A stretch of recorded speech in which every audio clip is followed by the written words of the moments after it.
Jim? 6.5 in, and 5.5 in. We have 5.5 to go. Okay, folks. We're just about right ahead. Motor shut down. So, I'll get with you in 1 sec. Come on, guys. Hike. Let's go. We're on the 3-Notch Trail. If you caught our first broadcast, we were out here. It was probably a little broken up because the cell signal wasn't as good.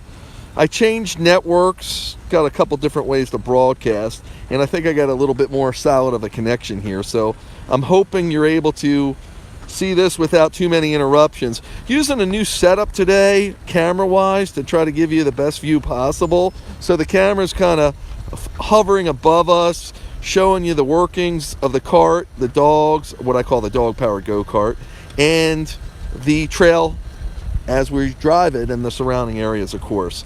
We are near a lot of farmlands, which is kind of cool. It's a little residential, but we're working with that, and the trail doesn't seem to be too crowded, at least today. We've got Princess. She's done 2 miles. I believe I said 7 miles into the trail right now, and we're trucking right along. It is an 11-mile trail, and we might get Princess down another time. So we usually do anywhere from 1 mile to 5 miles with her, and she felt like doing 2 miles today. To the right, in the cave. Dog, okay, good. Is the kennel open? No. Okay. So Jim's my co-pilot today. He usually is. And the dogs are going to see this dog, watch them get very excited, and it's going to engage him a little bit. He's in his kennel. But as I was saying earlier, that's not always foolproof, and this is a big attraction for them, a pack of dogs running like this. And they want to, woke Jag up. They want to come and be part of it, other dogs that we pass, as well as guard their area. When they see a group of dogs, it's exciting. For some dogs, it's intimidating. So want to be careful because it could provoke them to escape or to try to escape. So I try to get out of the area as soon as possible. So it looks like we're passing a church here, maybe. Climbing a little bit of a hill. This trail's been pretty level. Is this a rail trail, did you notice, Jim? It is a rail trail. So rail trails are typically level. The train, they try to get to travel on level areas. So when they build them, they scope that into it, or they level them out as much as possible. And a lot of these trails we go on, come on guys, haul over. Haul means to the left, over means get over. So when we talk in sled dog language, we say G, which means to the right. We say haul, which means to the left. And different variations of that. If you're going to do a U-turn, it's haul, come around. And if you're going to just turn that way, you just keep saying G, G, or haul, haul. This was developed a zillion years ago. The language, I believe, it was originally maybe Latin or Latin, some form of Latin to communicate with horses, I believe, to teach horses, but it developed into sled dog language. There's other terms I use too. I usually don't use them unless we're moving at a good rate of speed or I need to get the dog's attention. It's a good way because they know when those commands come up that we're going to do something. When we're moving slow, I can direct them with the bike because the bike kind of steers them over to where I'm going or what we're doing. So we've got Jag and Chase you're getting a view of right now on my right. We've got Zorro on my left, which that's Chase right there with the orange harness, all white dog, all white husky. That's the trail you're looking at straight up ahead. Coming down on me, I'm the driver. I'm wearing this funny looking phone attachment. That's how I broadcast. It's coming on Zorro now. He's the dark or the masked husky. He's actually got some Malamute in him.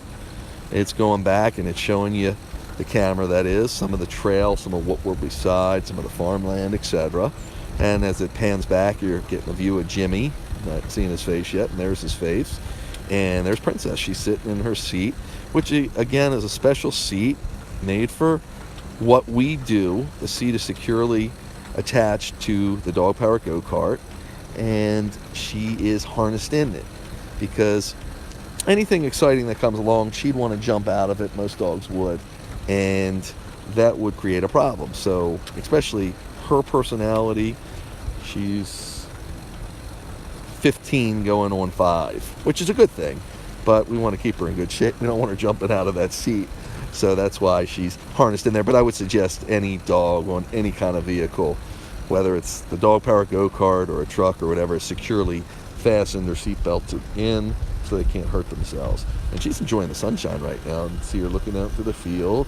She looks beautiful with the sun glimmering off her eyes. She's 15. She's been doing this since I've had her. I've had her for about 11 years, since she's been 4 years old. Family I got her from had to rehome her, and I was able to give her a great home. She's a lot of husky because she's very dominant. She's had puppies, which makes them even more dominant with motherly instincts, and they can be aggressive. They guard their territory in their area because they're used to protecting or raising their young.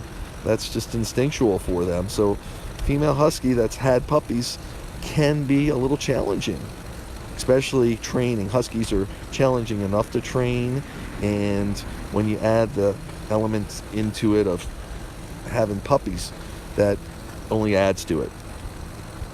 Now, I train huskies my own way because typically you won't see huskies doing what I do, because a lot of times they can't be trusted off leash or in yards without fences that are 9 feet tall that you can't dig through, whatever.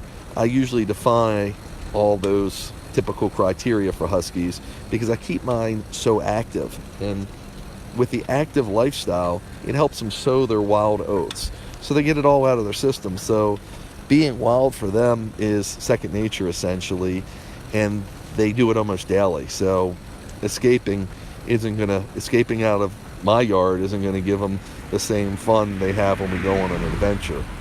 And I let them explore on that adventure. I let them explore the sights and the sounds, especially the scents. I let them sniff and mark areas, etc. Now, the areas where we do this are I've secured. In other words, I go to farm areas where I lease the farm to run the dogs, essentially. So everybody's good with it. I can do what I want with them there, and it's pretty much free run of the farm.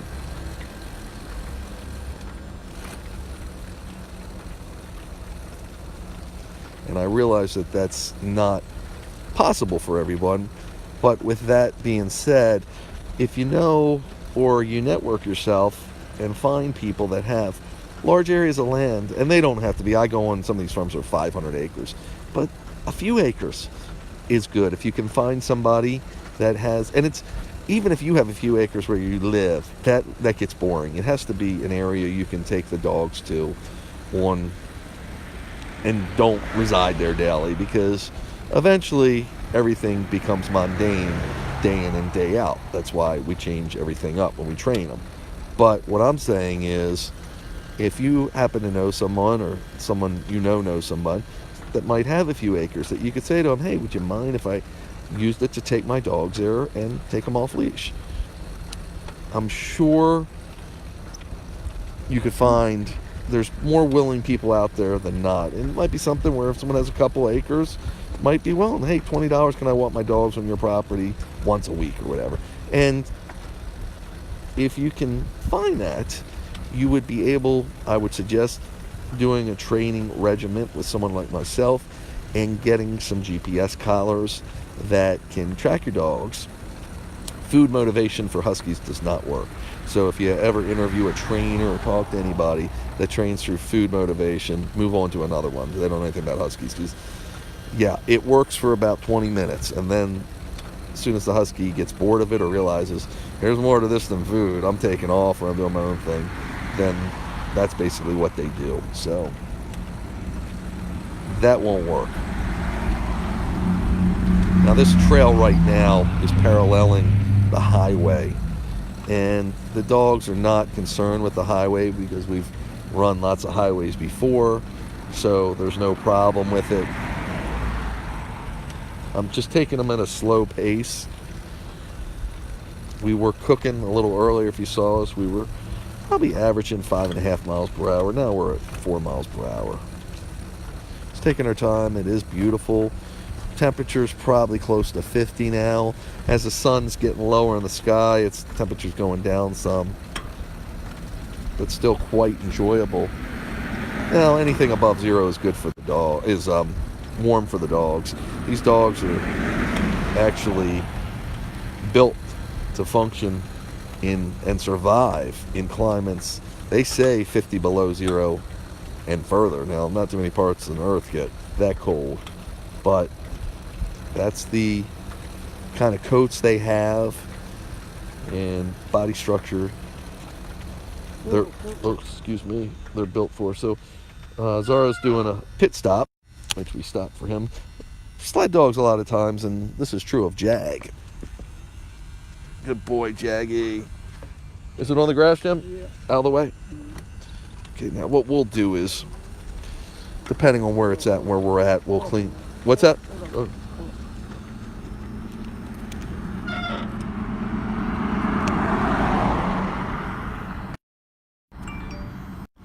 Jim's going to clean that up. So we have a jogger coming through. Jim's addressing Zorro's droppings there. And we're rocking and rolling down the trail. So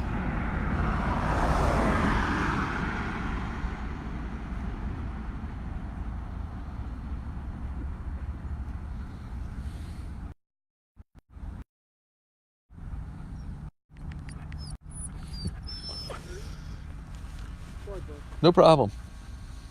All good.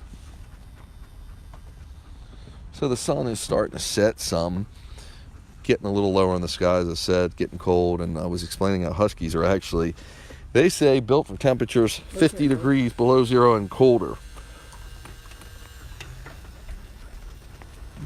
My huskies are a little different than most you'll see, as they're woolly coats, which means they're a double coated, long-haired anomaly in the wild. It sounds like huskies. See their dogs through that? Are they huskies? Can you tell? Oh, they look like collies. Interesting. Look like collies, you said? Oh, I couldn't see them. That's why I was asking you. They didn't look like huskies. They had brown on. It sounded like it. So, the double-coated long-hair coat dog is a lot more maintenance, and it's an anomaly in the wild, more meaning you don't see it much in the wild, because it's really a hindrance, because the long hair actually will trap moisture sometimes, and it can freeze on them and weigh them down or actually chill them. So a regular coated husky or a short hair husky is still double coated, but they call that more of a waterproof coat, where the water is hard to penetrate on the long hair, but the shorter hair ones will dry quicker, a lot quicker. And Danielle, if you've seen us on my WooFDriver Live Facebook channel, if you haven't subscribed, please do. You'll see where the groomer talks about the different coats, and she really addresses it. And you can see her working on my husky's coat, and what kind of work's involved in the woolly coat, maintaining it. There are other breeds that have woolly coats too, so it's not just a term for huskies, but there are long-haired, double-coated breeds, and there's same variations of a short hair and normal double-coated dog. I believe, like the Bernese Mountain Dog, comes in the different variations, etc. So my huskies look really full because of their long hair. It's actually deceiving, because Zorro, though he's a big dog because he's got some Malamute in him, he looks a lot bigger than he is because of his long, fluffy hair. So we are moving right along now. By the way, like Zorro did a pit stop, all the running just encourages them to go to the bathroom, and they really empty themselves well. It really is awesome for them to keep their systems going and working. Just like a human, it's very healthy. So I hope everyone's liking the new camera. If you've seen me broadcast before, clear? Yeah. Crossing the road, that's why I'm asking Jimmy. And he's the eyes and the ears for me. 4 eyes are better than 2. And 4 ears are better than 2 also. so he can check everything out. I'm focused on the dogs most importantly, but I'm also focused on the broadcast, so he can really help guide me and assist me, and that's why I have a co-pilot.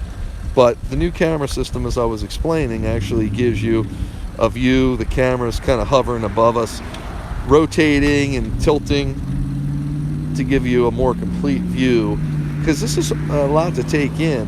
You won't see this every day. I'm probably one of the only people out there doing this, at least on Facebook Live. There are other, certainly mushers. I don't consider myself a musher. I'm not doing this on any kind of professional level, and I'm not doing it for competition. I'm strictly doing it for the health of the dog. The husky dog needs to be challenged and purge its energy. Otherwise, they're problematic, behavior-wise and psychological-wise. So I'm doing this strictly for the health of the husky, and I've turned it into an adventure for us humans, so we get to go and see new trails and enjoy it with the dogs. I mean, what else could you ask for? Now, I do have a team I go with, because this is not something, I've done it on my own for years without the traveling. Local trails in my area, I've had huskies before this, been doing this for 25 years, and you will to do as extensively as I do now, and as this is developed, it's taken a village to raise these huskies, basically the way I want to do it, and to adventure out like we do. And I'm talking from mechanics to actually tech heads, tech professionals that can help me capture this in the most exhilarating way. What I'm talking about is through video and photography. Look back on this at some point in time and just fall in love with it all over again, relive it every second of my life that I can, and enjoy this endlessly. And we thought, while we're at it, why not share it with everybody else out there, maybe to give some creative ideas to, maybe to inspire in some way, or just to let others live vicariously through us and see other trails as we travel out through the United States, mostly the East Coast of the United States. But we hope to venture further in the near future. Good, Jim? Good. I'm talking, we'd love to go to California. If you know anything about me, I make things happen. Got a bike rider. I'm going to move to my right. Wide trail up here. G over. Zara could sense him. G over. Plenty of trail room here. G over. Boys. Thank you. Thank you so much. Haul over. Boys. Now, I like to get them off the grass. With this bike, it does have four-wheel drive, so it's actually got two motors and independent pedaling. So my passenger, who's Jim, he could pedal and I could pedal, and we could both propel this independent of each other. So the motors work that way too. Yep. Where? What's up?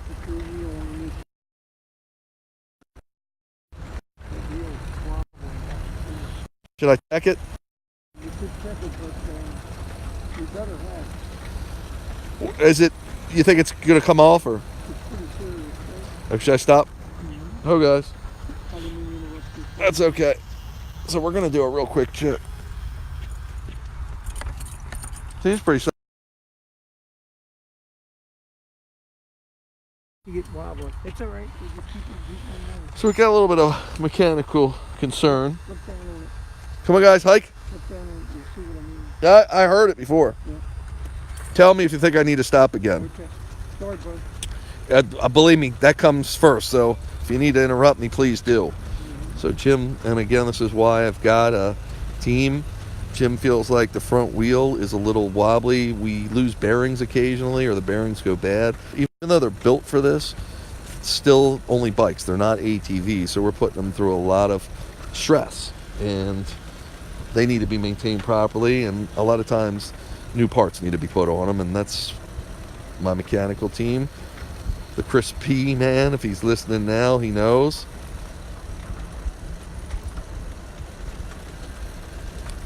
So yeah, what I was saying is it takes a village to raise my huskies, because everything I'm doing is very specialized, and a lot of it I've created on my own. So there's a lot of kinks that need to be worked out, a lot of mechanical engineering that I'm not familiar with. I think of the ideas, but trying to pioneer it to make it happen takes another set of minds, if you will. So that's why I work with people actually all over the country. The gentleman out in Utah helps me build the bikes, and I've sent a team out there to work with him before.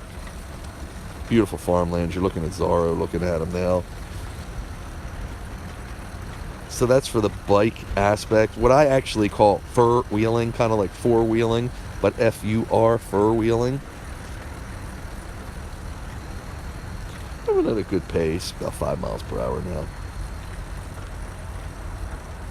So chances are this wheel will have to be addressed sometime, probably after this run. We have had breakdowns before. That does happen too. And again, that's why if you don't know how I travel, we have a truck, and Chris P, who plans these trips and drives for these trips, because imagine you can't drive anywhere from 3 to 6 hours each way and also drive the dog cart. So he'll drive us, take us to the trailhead, drop us off, follow us through an app on the phone like Glimpse, if you're familiar with that, or Find My Friend, etc. on Apple phones, and he'll follow us. And if he sees us stop for a while, even if we lose communication with him, if he sees us stop for a while, he knows there's a problem. He knows exactly where we're at all of the time, almost all the time, unless we lose total cell signal. Then we go to satellite. But if we have a breakdown or dogs need to stop, whatever. What mile marker is this, Jimmy? 4. We're at the 4-mile marker, just so you know. He will meet us, and he might even be ahead of us, waiting for us, anticipating where we'll be. But he is watching us at all times. So when I mentioned satellite communicators, we use a Garmin product, which we can, it's kind of old school, but I mean, it's the most modern one out there, relatively speaking, that at least is affordable for what we're doing. And we can communicate through this old style texting system, so we can get messages to them. So when we're back on some of these remote trips that we take, way back in the woods, where you can't get a cell signal, you can't get anything, you can't hear traffic, you're a long ways away from civilization, we can let them know, hey, we're okay, or hey, we need help. Now, if we need help, of course, and we're isolated, he has to find a way back to us. Hence, that's why I have the truck I have, and we carry on it all the equipment. There's some situations where we had to be rescued. Now, the most important thing is always the dog's safety. Yeah, I think he'll stay. The man said there's a couple of them in here. How cool is this, folks? You're seeing this. A bunch of beautiful German Shepherds. Don't know if you can see. And Jag, everybody acts tough when they're behind fences. Come on, guys.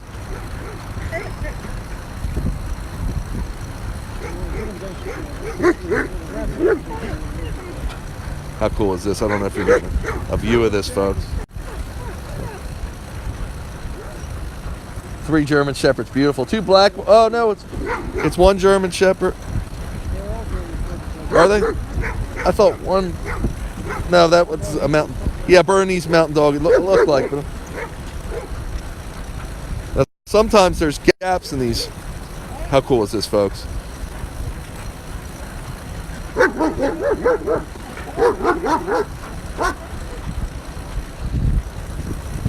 So you got to see that. That's the.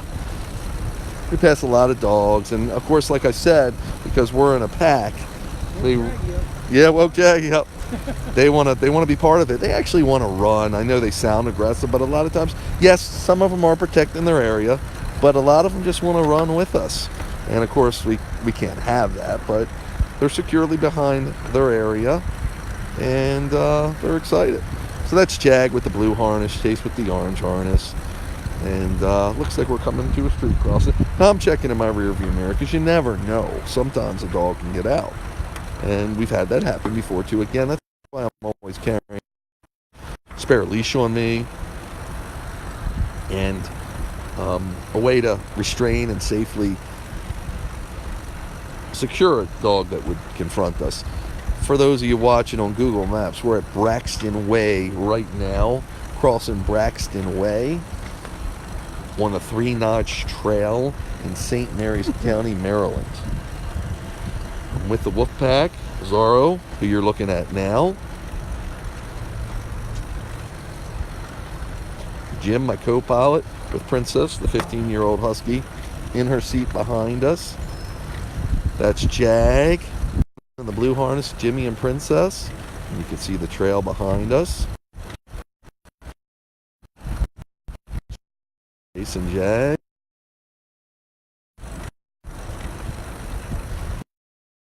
Other dogs, and they're safely and securely behind a barrier so they can enjoy what we're doing and enjoy the sights and sounds of us, and we can enjoy them as well.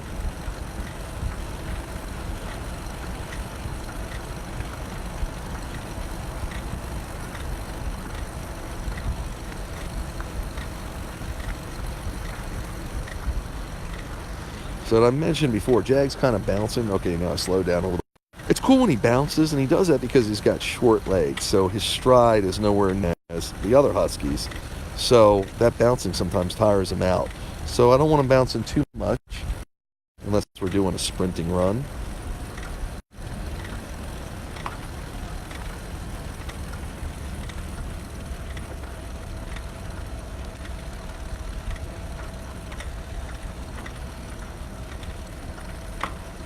What a day. It's just fantastic. I hope you're getting to watch this. So, getting back to the lecture at hand, talking about how it takes a village to raise my huskies because of all the creativity and new ideas that I'm trying to incorporate into the training aspect, exercise, regiment, etc. And trying to make it good. Hey, Grimmy. Let's talk to Crispy. Can you grab that for me, Jimmy? Thanks, bud. We're doing real good, bud. This wheel on the front looks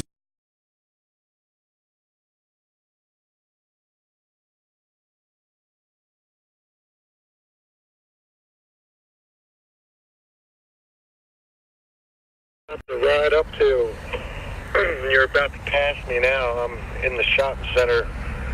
There's a little, like, three-way right past this shopping center. It looks like a good place I could pick you guys up when you're done.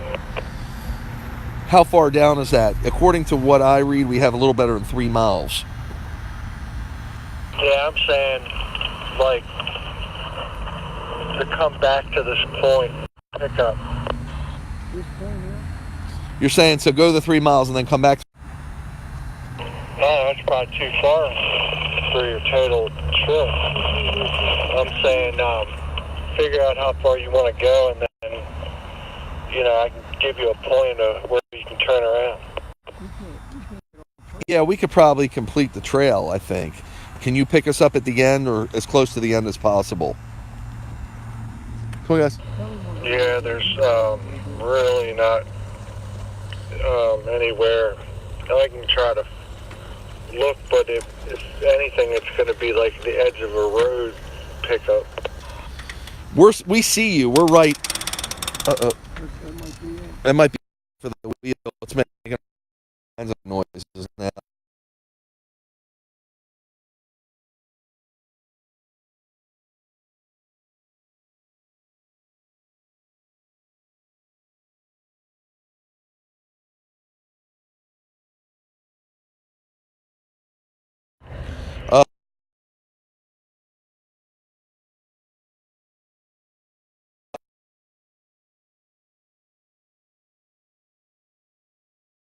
The trail and a road, veering off diagonally to the edge of the shopping center, or maybe that next building. That's where I'm.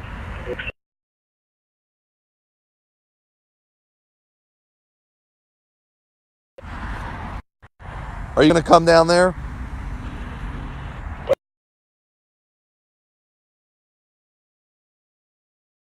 Come on, guys. It's like right at the end of this strip mall. 10-4. Is it hell? What's? Yeah.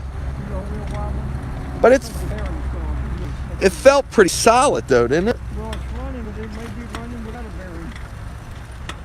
What it looks like. Right after the strip mall, there's a brown building. Yeah. The tattoo joint. That's where I was thinking about getting it. 10-4. Let's meet there.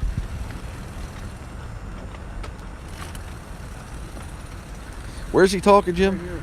No, there's this little brown building right here. Okay. There he is. See? He's at 1 o'clock. There he is. 12 o'clock. Hey, walk up here once. All right, 10-4.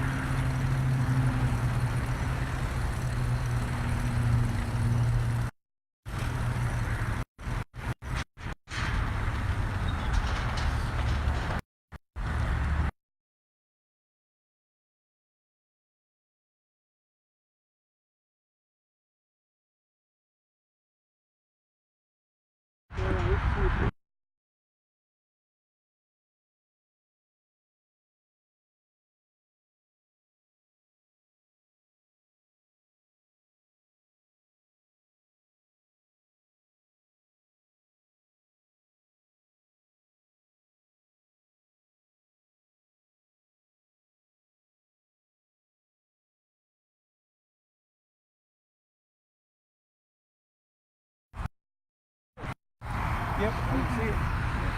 Yep. What do you think? It's done? Apparently. I mean, you think it'll?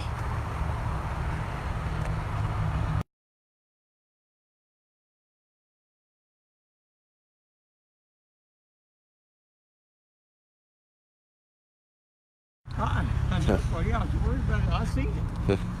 I was worried Hey, about Jim, it. can you give him some water? Yep.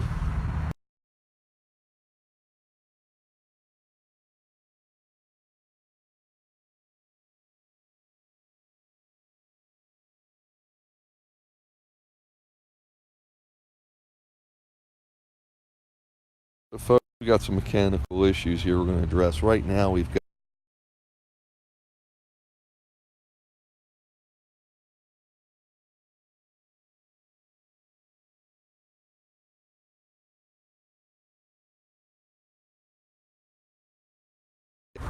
Let me put her down when you're done, Jim.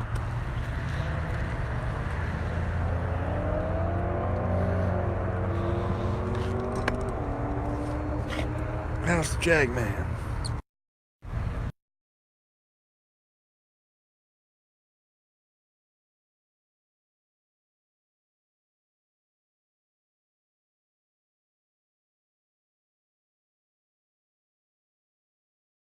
Feeling that she completed the trail with the pack. Just psychological.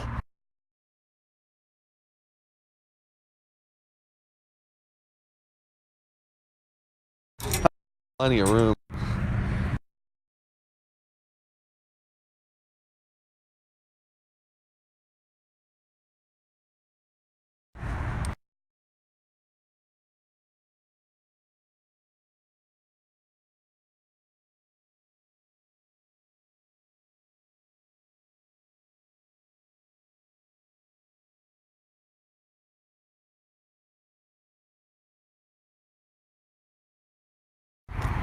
Pull up. Come on, guys. You turn the wheel, buddy. I think the jogger can get through that, don't you? Yep.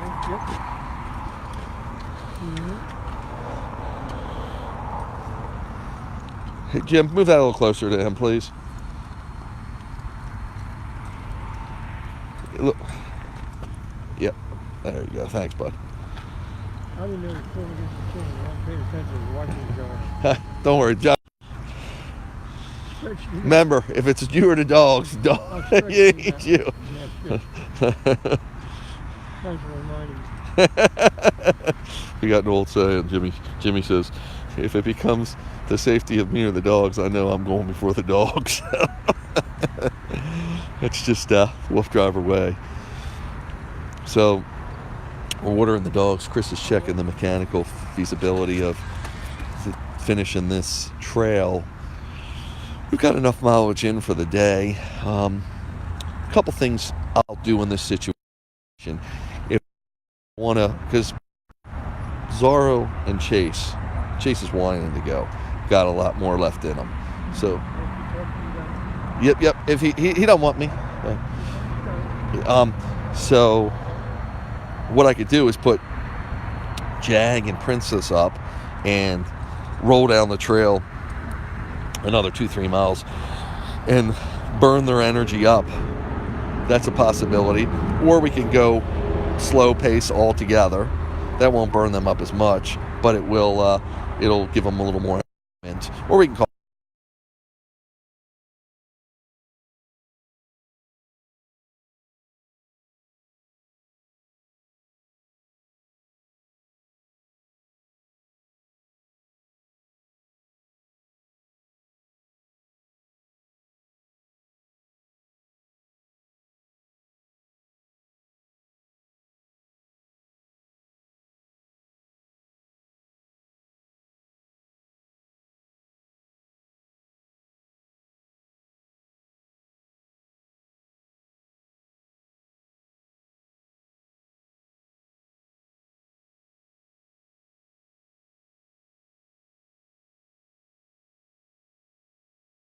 Because remember the wheel turn obviously, so the bearings here are a little messed up. What are you gonna try to do, Crispy? I was thinking about trying to support it for the failure. We could probably call it a day.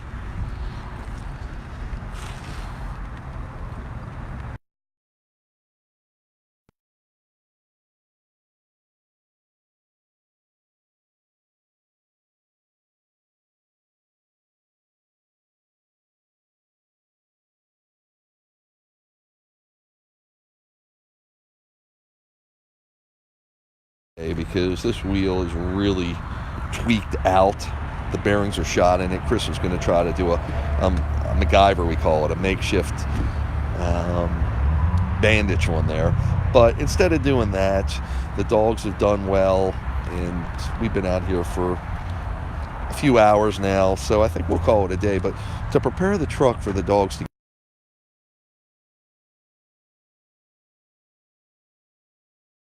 the windows, and we're gonna put Princess in first. I've got a certain order I load them in, just like I do at home before we go on our trips. So we're gonna make sure that that works. We'll probably call it a day, Chris. Chris, I sped that up. Were you able to catch any of the live broadcast? No? I didn't get it right. What, you didn't get? Oh, it's on there though if you go to the channels. Okay. I subscribe, to the group, but I guess you gotta approve it. No, oh yeah, I'll do that. But it's not on the group. It's on the WooFDriver page. But it said it to me. But who knows? But I sped, so now I'm a lot quicker. Hopefully everybody at home's enjoying it. And you can see, if you can see Zorro, he likes to conserve his energy. He's smart about it. He'll lay down when we stop for a certain period of time. Chase will never lay down. He's just, well, occasionally will. If we were able to run this trail hard, doing about 7-8 miles per hour, I could burn them up after a few miles, but that's what it takes. Do you think if you secured this enough? Well, I'm not going to be able to go quick because I was going to try to zoom them, but. Let's see how this goes. Okay. Well, I'll make that decision. So I'm keeping you with me. I'm keeping the broadcast going just to see, because Chase is still a little antsy, which means he's got a little energy left to be had.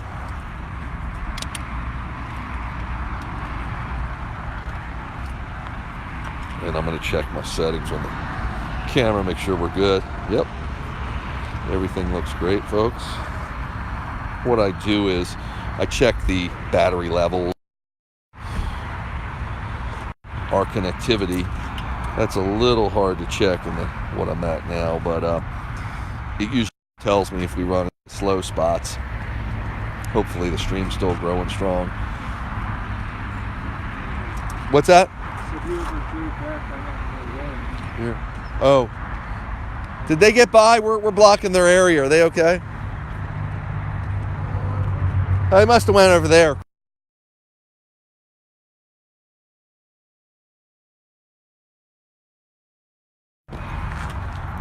In case, again, you're new to the WooFDriver world, this is what I do. Basically, my whole life's about the Huskies, and I run them in all different kind of configurations. Huskies are a real high energy breed dog. They need a lot of energy release, but it's got to be something they're into. It can't be like a game of fetch. Most Huskies don't do that. They'll fetch a ball once or twice and then be done with it. The kind of stuff we do, it's a very specialized training too, which gives them off leash. I appeal to their high prey drive by doing something called lure coursing. You can go to the WooFDriver.com website or just put WooFDriver in any Google search engine or any internet search engine, including Google, and you can find out more about me. But a lot of this is really creative, bringing some old school together with modern technology and finding out great ways to entertain the Huskies. I've got the eldest one at 15. She's still hopping and rolling because the active lifestyle we live, and the activity doesn't stop at senior level. They keep going. So 15 is older than a senior. She's an old senior, especially for a Husky. But she's doing well through, of course, medication, supplements, activity, and lots of love. So the other Huskies are roughly 9 years old. I've had them since puppies. I've had the 15-year-old one since 4 years old. And what this takes is a lot of specialized equipment and a team of people, some that travel with me, some that are in remote parts of the world. I work with someone actually in a small town in Nigeria. So, of course, they're not doing, they help with social media, but they're part of the WooFDriver team. So, not only does it take a lot of people, but it takes a lot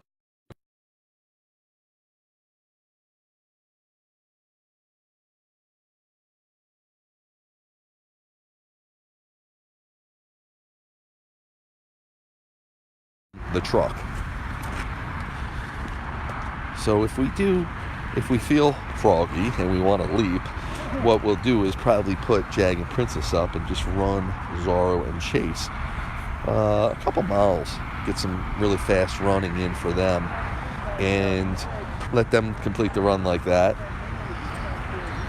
If not, we can call it a day. And some of that decision is based upon what... Hey, is he coming out here? Yeah. Oh, he's coming out. We got to move. Okay. All right, I'm out here. Is it fixed or no? Yeah. Well, I want to put the dogs in the truck anyway. Hey, let me pull out.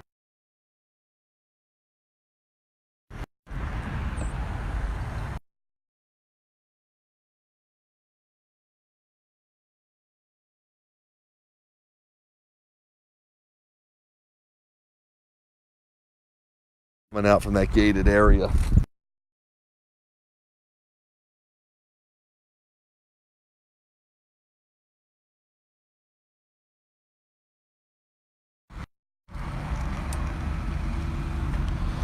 Thank you.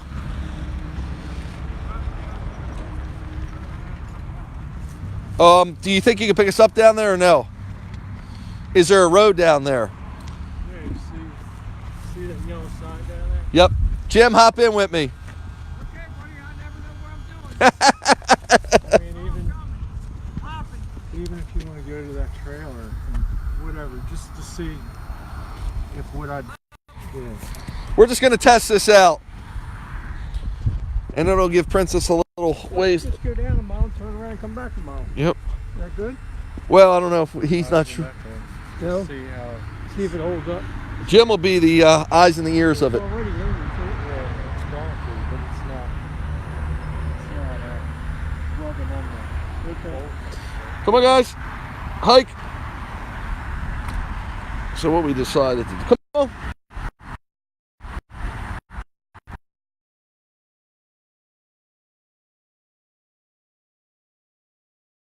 Princess down. She seems pretty energetic. By the way, I've noticed, and again, you know, some of the stuff you just find out, it varies from dog to dog and from area to area, situation to situation. But I noticed I do something called midnight mushing. I found a way to run the dogs Yep. Yeah, she's right there. Come on, pretty. Yeah. So I do something called midnight mushing. Again, in the summer months, it's too hot. But that should not preclude you from doing anything with them. So we get some exercise with them by taking them out on the trail with this kind of situation, just like I'm doing now on the bike, but at night, because of course nighttime is cooler than day, especially when you're dealing with the summer heat and the sun. So we call it midnight mushing, but I've noticed the dogs have really gotten into it. They prefer to run at night. It's pretty funny. Now you see lots of cool stuff. The trail looks totally different at night. We use some specialized equipment, infrared goggles sometimes, lights for the cameras, infrared. This is all infrared. And the dogs, like lots of other animals, have the unique ability to see some in the dark, at least enough to... Come on, pretty. Come on, pretty. She's done. Come on. Princess. Yeah, she wants to be up in her seat, so that's cool. Some of that... No, we're good. Some of that happens with Princess. Some of it's just being bored. If there was a motivating factor here, like the dogs that we passed by or something, she'd be right out there hopping around, but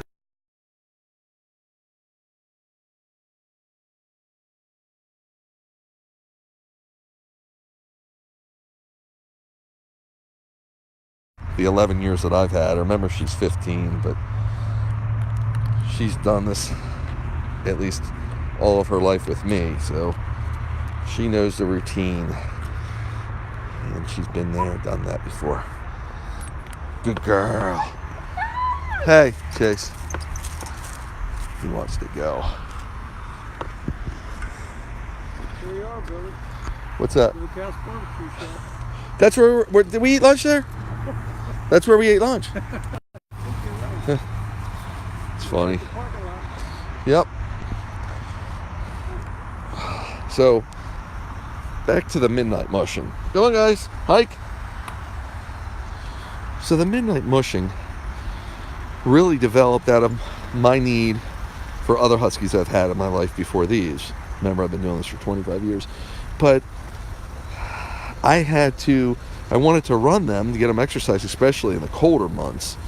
And with daylight savings time, it gets dark around the east coast of the United States where I live.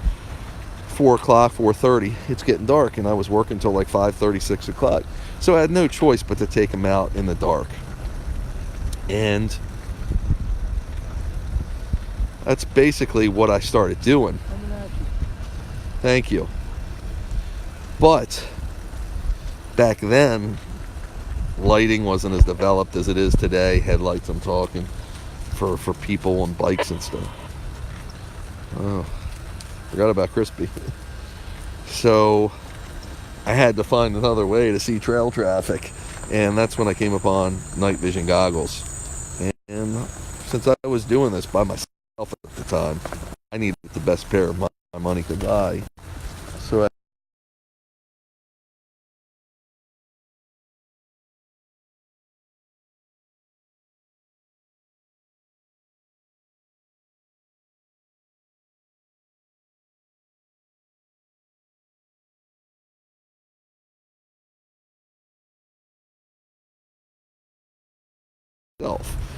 So I did it for many a years. The night vision goggles were a godsend. I certainly got my money's out of them, but it enabled me to see other bike riders. My dogs would take off. Of course, they'd tether to the dog cart, but they would take off and I couldn't see what they were chasing. They were actually chasing nocturnal wildlife. I was able to, when I got a pair of night vision goggles, I turned them on. Next thing you know, I'm seeing a raccoon they're chasing. It was kind of incredible. So those were one of my favorite. You gonna get this, Jim? Yep.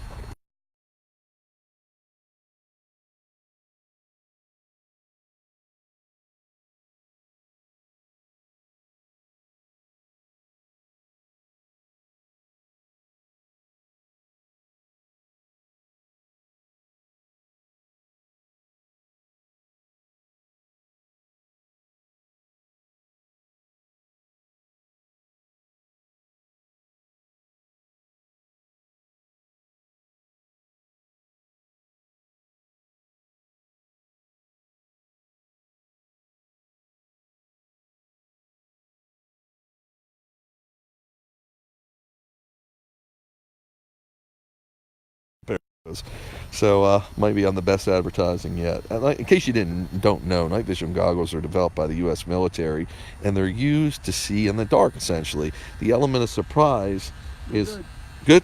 Hike. The element of surprise is it? Uh, let me tell Chris.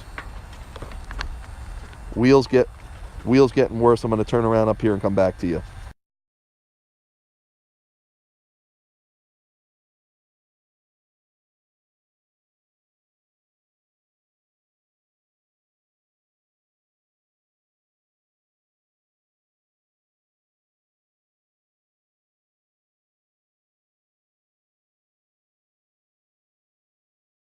So, the night vision goggles were developed by the U.S. military to be able to, I guess, surprise enemy forces because we would be able to see them at night and they couldn't see us. So, there's different generations of them out there, and I mean, you can even almost get toy ones today. But when you start talking first and second generations, they're going to be in the thousands because they are really developed to let you see in almost no light at all. Now, they have little infrared illuminators built into them. Where are you? What's up here, buddy? Before the road or how? Let's take a look real quick. How about right here? Yeah, I think you're right. We need a few signs, maybe. Yep. I'm going to go to my right. And then, yep. Yeah, we don't want to go down and get in that. Come on, guys. What we need to do is maybe let me off and just go real slow. We don't want to be making the bike have to pull real hard. Yep. Okay, you hop off, Jimmy. Okay. So you're going to see us do a 27-point turn on a dog cart. So Chris wanted us to test the quick repair, the MacGyver repair we did.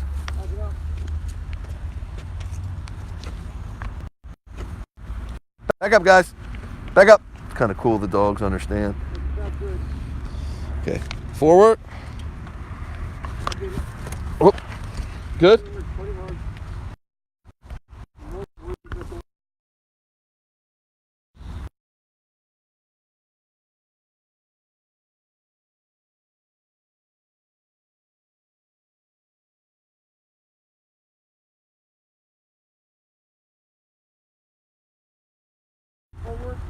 Forward.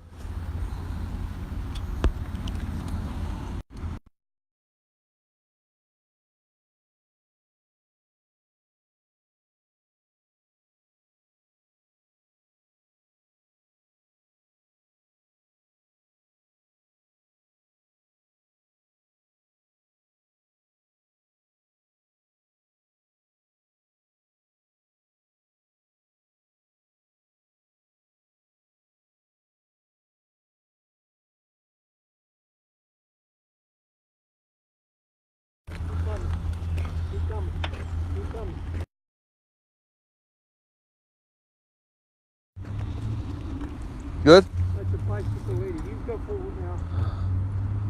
You want to wait for her? Yeah. Yeah. Wait for her.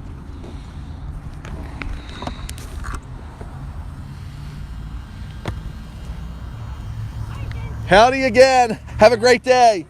Thank you. Forward. Hike. Whoop.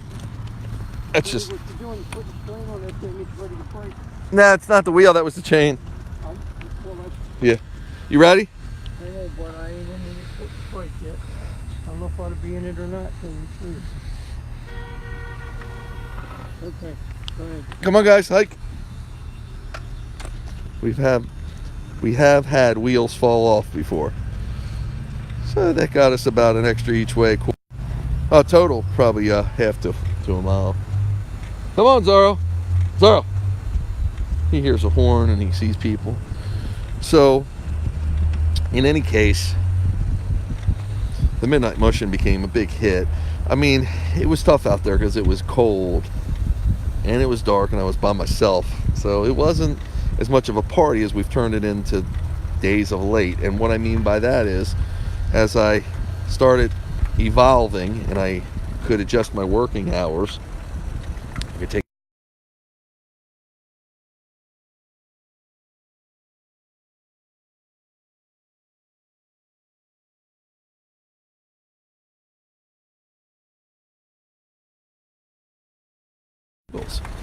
And I started doing that, and as my team grew, I added another dog bike without people on it, but that could assist me, and we could go to more remote locations and be back in the woods at night.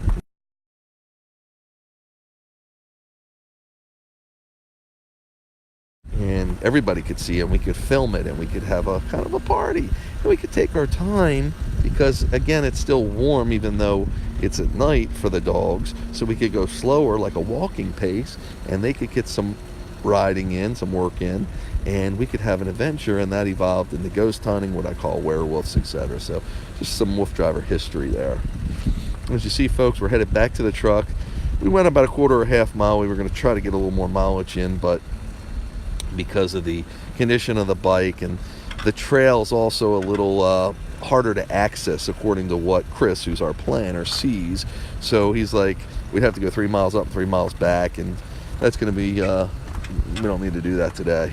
So making noise, and it needs to be maintenance. It's probably on its last wheel, something like that, no pun intended. So he tried to scab it together. We call him MacGyvering it, and it's worked for a little bit, but we're not going to push it anymore. If you guys can, park the bike on the passenger side of the trailer. So, by the way, those of you following us on Google Maps, we just passed Woodland Farm Road. Woodland Farm Road. So Chris is just telling us where to park. It's been a great day out here.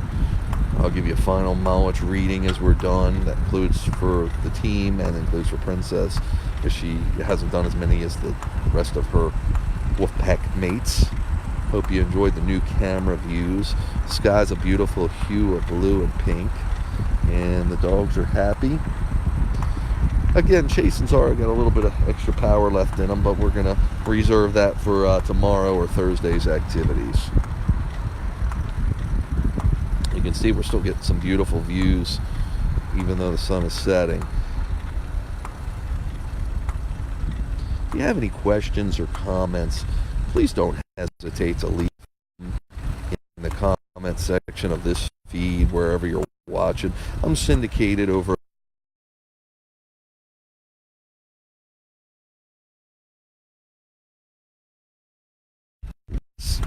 out at broadcast, where I can address everyone on a more personal level on my WooFDriver Live Facebook page. So if you can subscribe to that, that'd be great.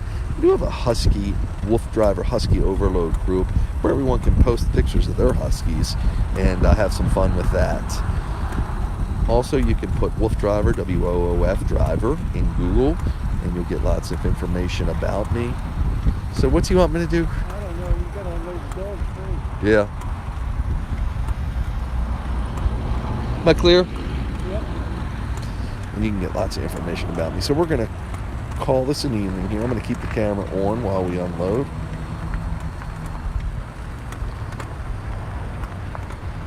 We drive right up to the truck. Easy, guys. You already took care of the truck, right? Great. We're set to go. All you got to do is hold the bike, Jim. So, and I'll keep you with me. Now, I can't... actually, I can.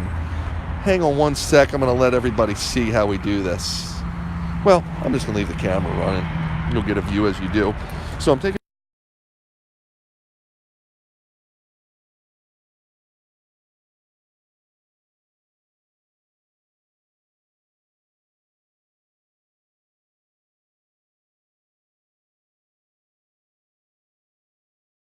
bowl of water in there, I should say.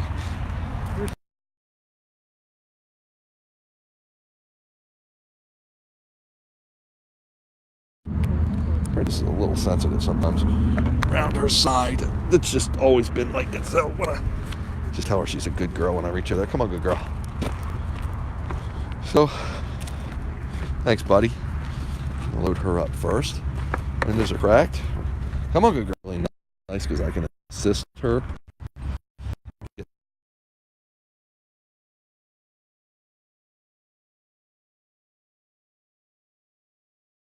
Make sure you're not seeing this. Right between the back seat and her. Okay, Mr. Zorro. Take Zorro off now. Come on, good boy. Boy. Zorro's good. Boy, Zorro.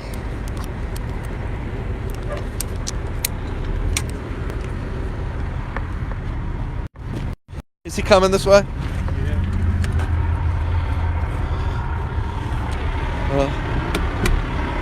Yeah.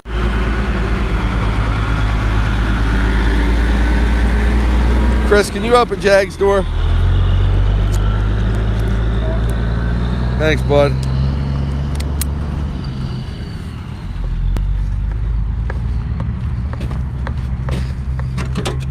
Good boy, Jag.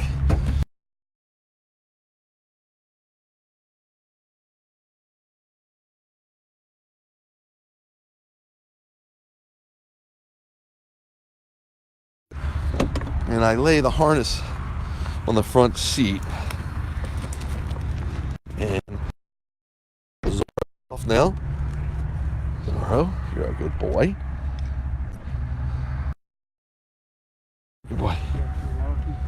Yeah, I do right here, bud.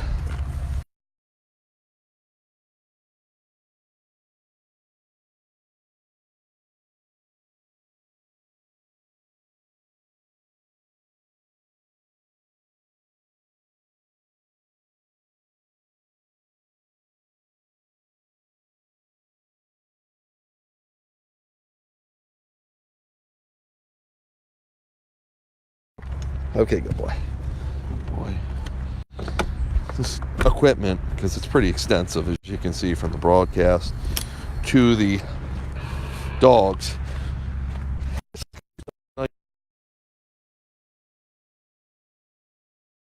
Or we won't.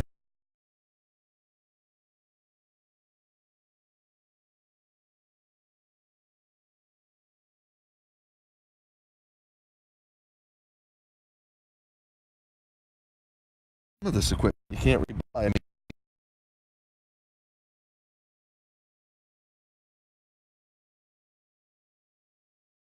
some way. Pretty hard to get. Good boy, JC.